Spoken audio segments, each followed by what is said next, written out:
Okay, guys. Okay, guys, I will continue. Give me a second. Any question, guys, about the how to describe a user store? What is a user store?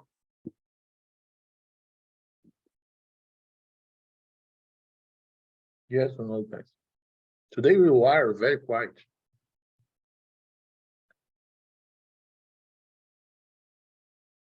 Not for now. Okay. Hmm.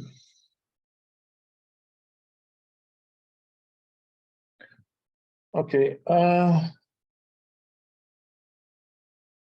We saw that is you have three things that you need to think in a user store, no? And you need to describe the who, the what, and the why. Okay. The who simplify to identify who is the person that the who receive the service that the feature implement. What is the feature and why you implement it, why this feature is important for the business.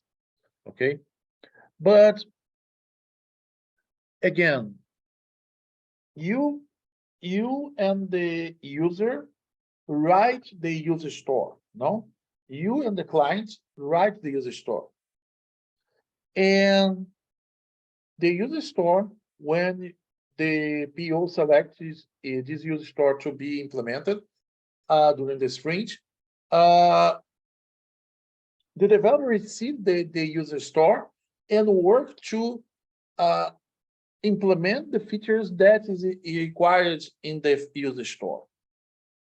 There are one more part, how the user, how the developer knows that he achieved or not the goal of the user store. How to check, the question is how to check that my code implement correct the user store. Who can provide some idea, some answer? Okay, it is one user store, okay? How do you check if your code implemented correctly the user store? Do you have this information in your user store or not? Did you understand my question? Can you repeat the question, please? Think about that. I'm a client, okay? I wrote this user store and I give you the user store, this user store. And you work for 15 days or 2 weeks and generate a code. How do you, developer, knows that you implement correctly the user store? Well, because we answer all the questions. Can you repeat? Sorry, Cristóbal.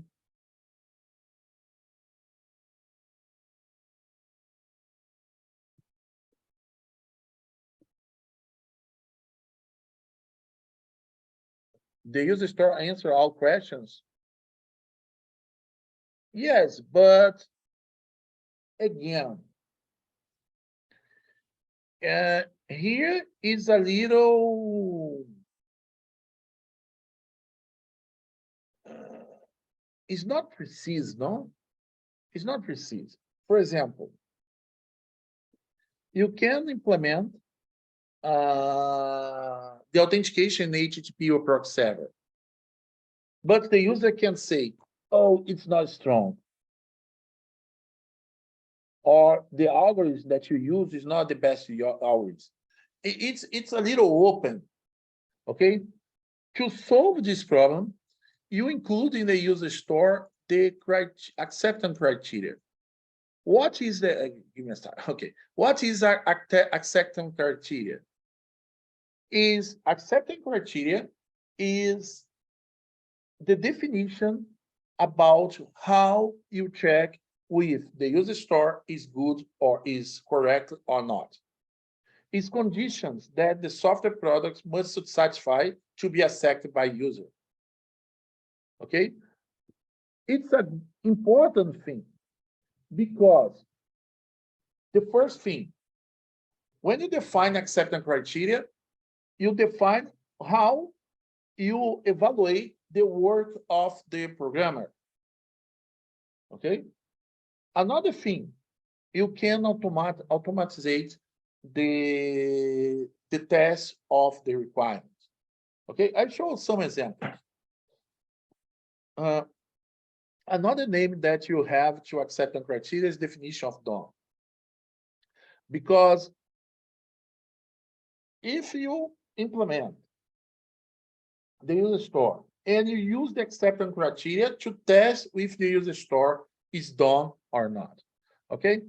After I back to it, okay, after this slide. I give you an example. As a user, I want to register and log in with a secure password to prevent the system from being compromised. Okay. What constraints should we impose? What does mean secure password? Did you see? What is mean secure password? And the acceptance criteria can be a secure password means must be at least 8 characters and no more than 12. Must contain only alphanumeric. Must contain at least 1 digit. Must contain at least 1 alpha character. Okay? When you define these acceptance criteria, these items or these means, these items here, this condition here, you define how you check if the implementation that the developer provide is good or not. Did you understand now what is acceptance criteria?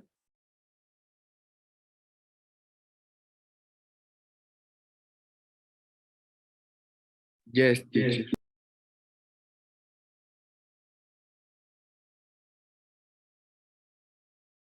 Okay.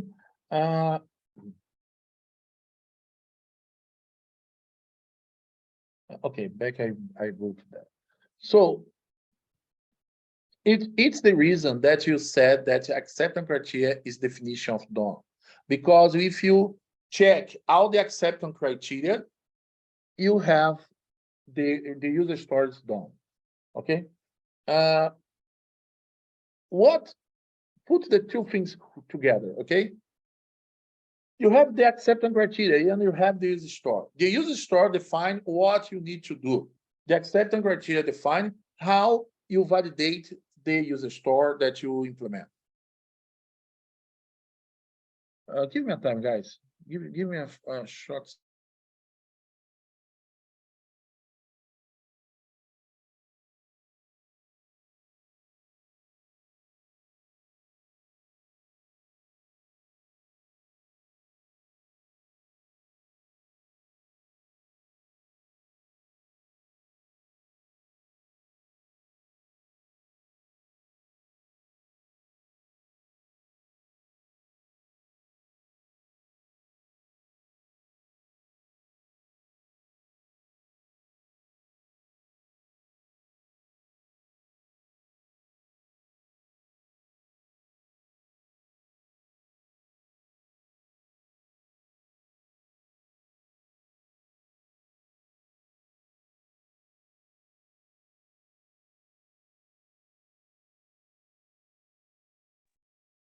Okay, thank you.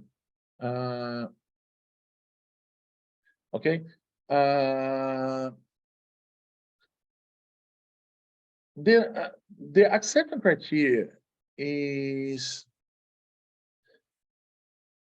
can be used to validate the non-function requirements. For example, secured things. Secured things.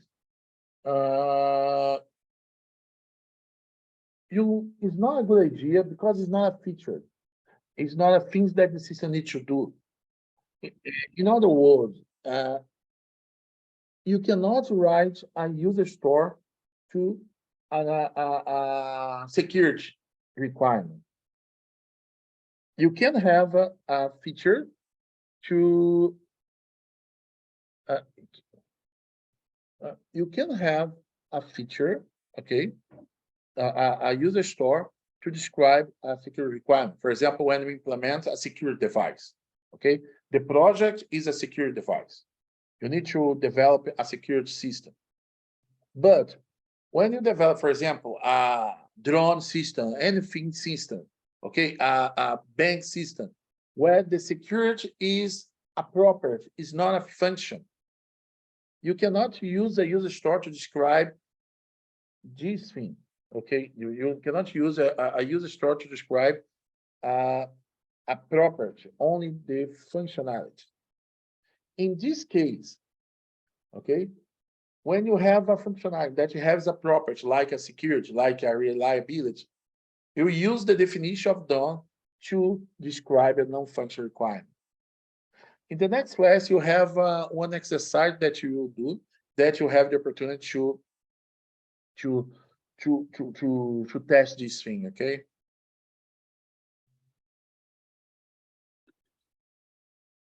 Any questions until here?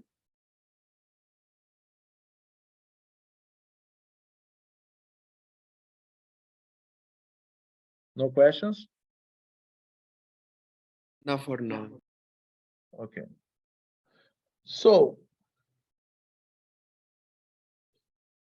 again, no, you have user stores, and remember, no, when you select a user store, the place where you store the user store, it is in the backlog, okay, in the product backlog.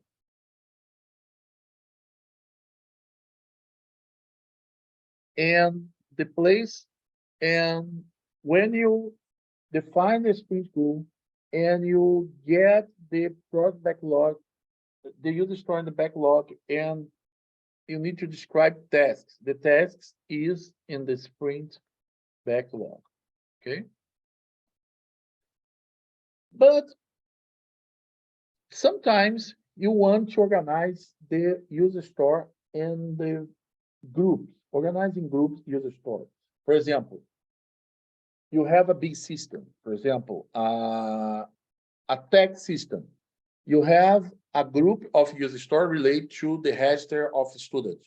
You have another group of the store that's related to the financial part of the tech.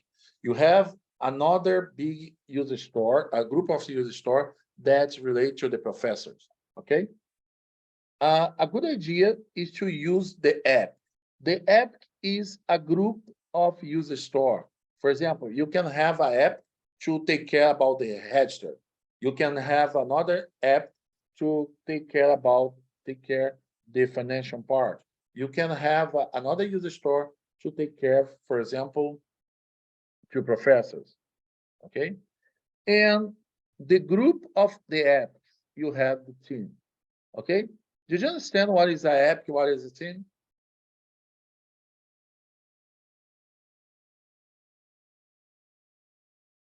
Yes. Yes, teacher. Okay, what is the 10 of features? Maybe a group of related store, okay? The attention expression functionality. It's only to organize your user story, okay?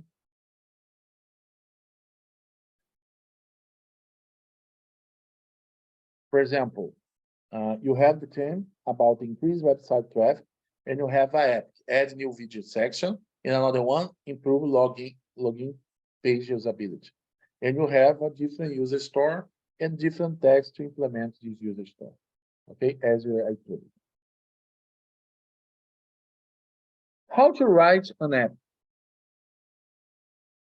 An app, the good idea to have an app, you have introduction, a product requirement, an engineering requirement, and design requirement. Okay, remember the product requirements is you describe the requirement in the business language. Okay, the engineering requirement is describe the requirement in the engineering language. Okay, and the design requirement, you describe the requirement, things, and the design, the information about the connection of the GUI, the connections, the main architecture things like that. Okay.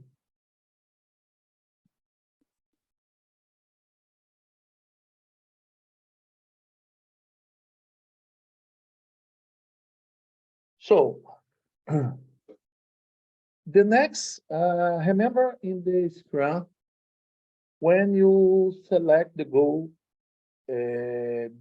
sprint, you need to go to the backlog, see the user store, and select the user store that is you need to implement the goal, to acquire the goal. And when you get the user stores that is required to acquire the goal, you need to transform the user store in a group of tasks, okay? How to do it? First, you need to clarify the requirements.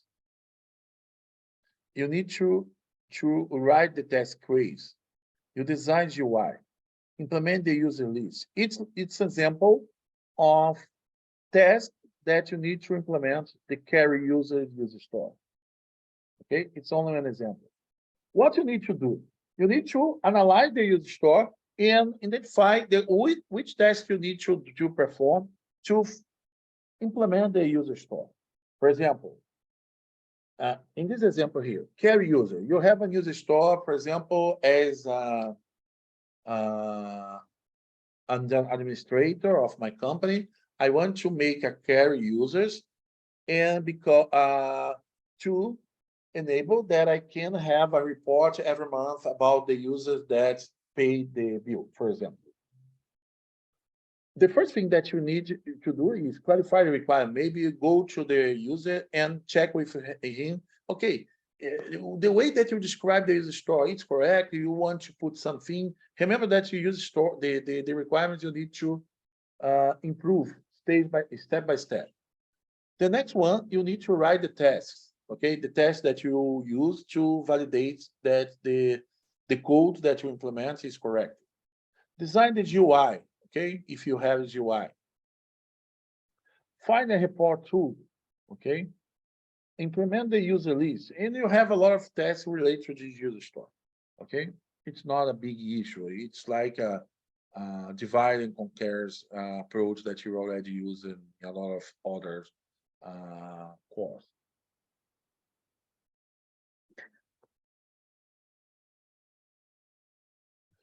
So remember about the story points that you talked very short in the last class.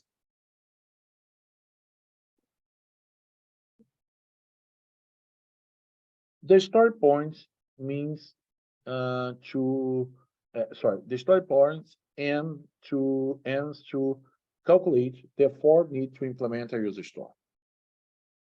The idea is not to use hours. Remember, I can work fast. Okay. For example, if the things that you need to do is related to Java, I can implement the things very fast.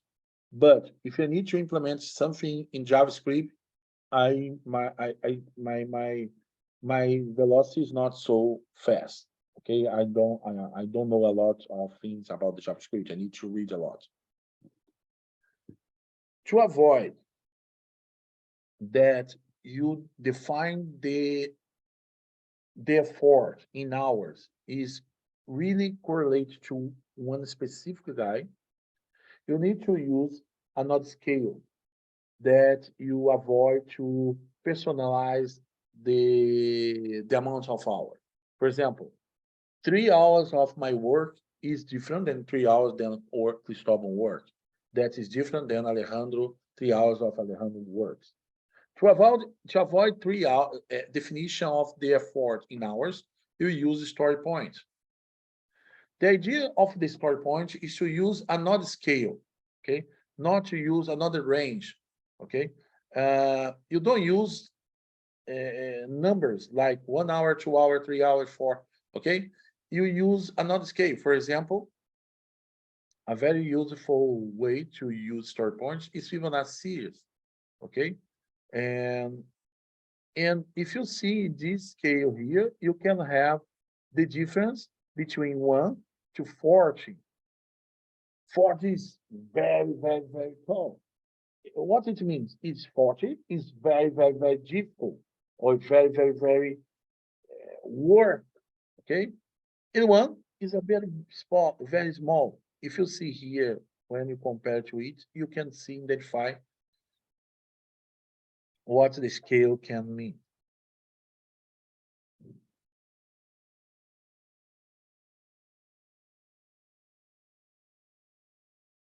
The on one start point corresponds more or less one ideal man day, around 8-hour work.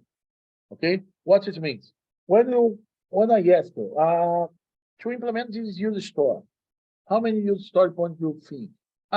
I think it's one story point. It means that you think that anybody that you develop this task needs one day to finalize it. Did you understand?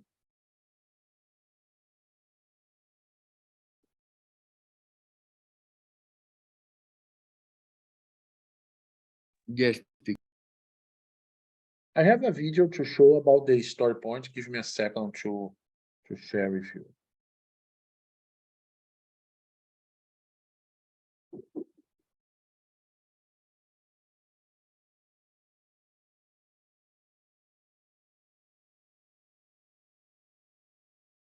Give me a sec, guys.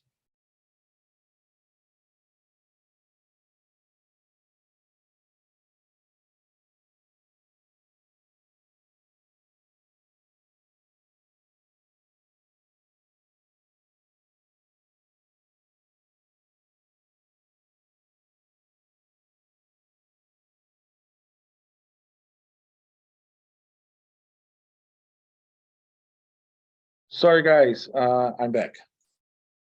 So I'm opening the video here. Give me a second.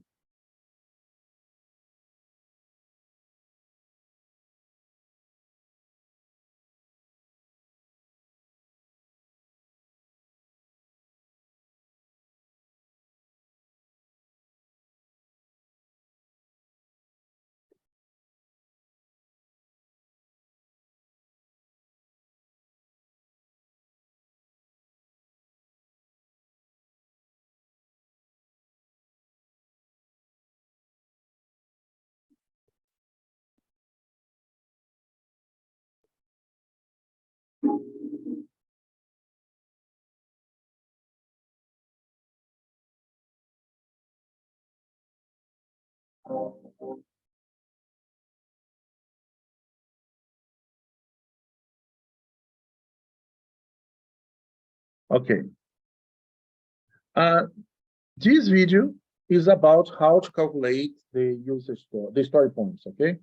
Pay attention that I believe each complement the idea you can connect what you see before and the story point estimation.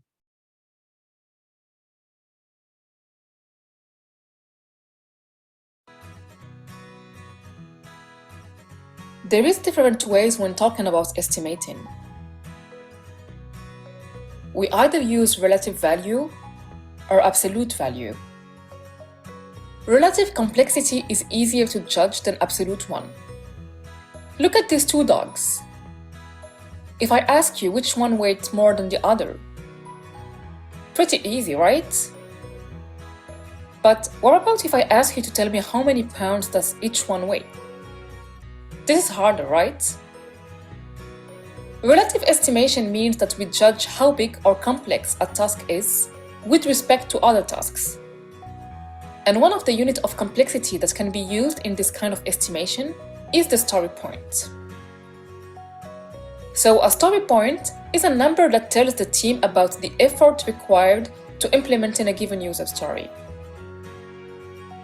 One of the important reasons to use the story point estimation instead of absolute estimation in hours or Mondays is that the absolute estimation has a kind of an emotional attachment to it. If you estimate a task to take 10 hours and it ended up taking you 30 hours, then what do you tell your manager? Why did you take more time than planned? This could be frustrating for people, as it could turn to a blaming game if we are not able to finish tasks within the time frame agreed on.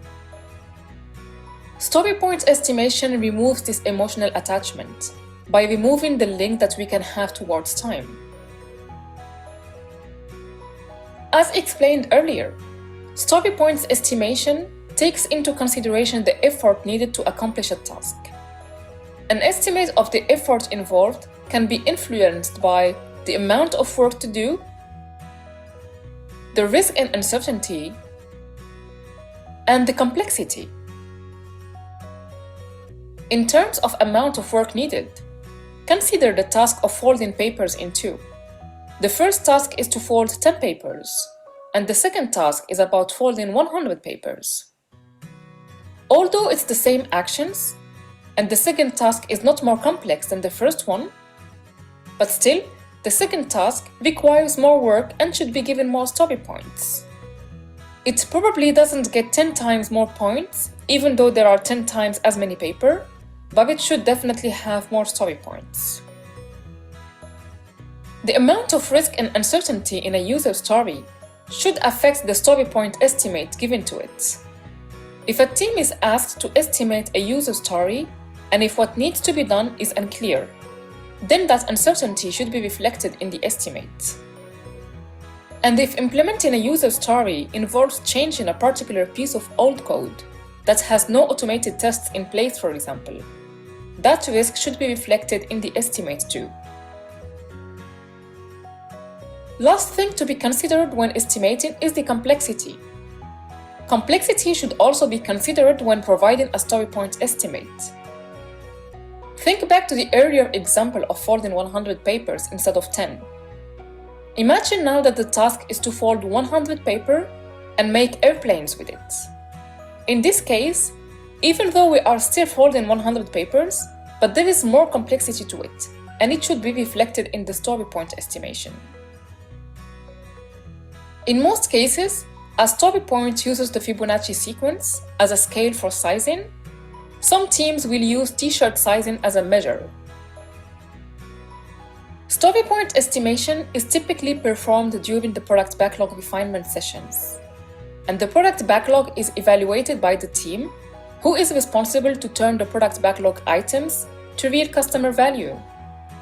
The product owner does not contribute to the estimation, but he will have the responsibility to explain what the product backlog items is about. In order to estimate user stories, each team would have to find 1 or 2 baseline stories as a reference. These user stories don't need to be the smallest ones, but they should be ones that everyone within the team understands and can resonate with. Once defined, estimating all the other user stories should be done by comparing them to the reference user story.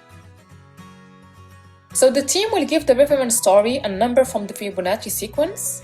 Then, they will take the other user stories one by one and each time ask, does this user story require more effort than our reference story? If it's the case, they put it after that user story. Or they ask, will it be less effort than the reference story? And if it's the case, then they put it before. The team can then proceed and give story points to the other user stories. If it requires twice as much effort as the reference story, then we give it double amount of story points. If it's twice less, then we give it less. During the estimation session, it is very important to involve everyone in the team: developers, designers, testers.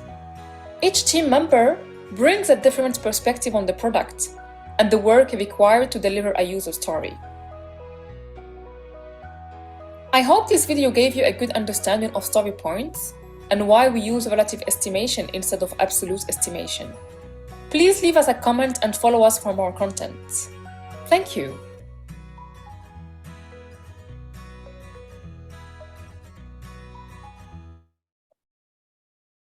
Okay.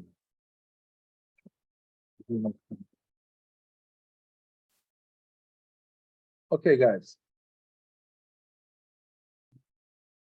Do you have any questions about the content that we discussed today? Okay. Next class, we work together in the next. Oh, okay. Okay. In the next class. Okay. In the next question, no, in the next class, we work together in the groups, in the projects groups, to write the requirements. Okay. What do I need to do that you do doing what you need to have? Sorry. Which requirement do you need to have before the class next week? I will show here. Give me a second.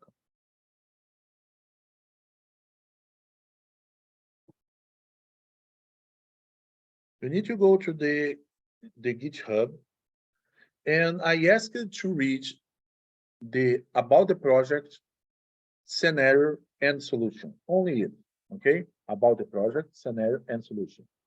What you do in the next class, we use the GitHub to describe the requirements, okay? So what I need to that you do, okay? I need to that you read this material, and in the next class,